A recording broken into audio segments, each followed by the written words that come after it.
అందరికీ నమస్కారం. లక్ష్మీదేవిని చూడగానే లైక్ చేయండి, శుభం జరుగుతుంది.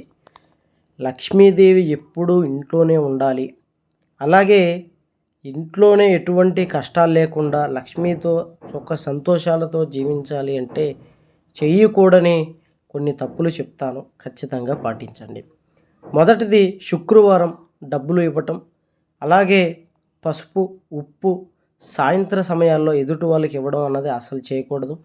అలాగే చీపుర్ని ఎక్కడ పడితే అక్కడ పెట్టకూడదు. అలాగని ఈశాన్య భాగంలో కూడా చాలామంది పెడుతుంటారు, అలా పెట్టకూడదు. ముఖ్యంగా ఇంట్లో ఉన్నటువంటి ఆడవారు ఎప్పుడూ కూడా చాలా శుభ్రంగా మరియు చక్కగా అలంకరించుకొని ఉండాలి. అలా కాకుండా వాళ్ళ అనుకూలాన్ని బట్టి ఉంటే కనుక లక్ష్మీదేవి ఖచ్చితంగా వెళ్ళిపోతుంది. అలాగే మగవాళ్ళు ముఖ్యంగా తెలుసుకోవాల్సింది, భార్య కానీ తల్లి కానీ మీ ఇంట్లో ఉన్నటువంటి ఆడవారిని అస్సలు ఇబ్బంది పెట్టకూడదు. అలాగని వారితో కంటతడి పెట్టించకూడదు.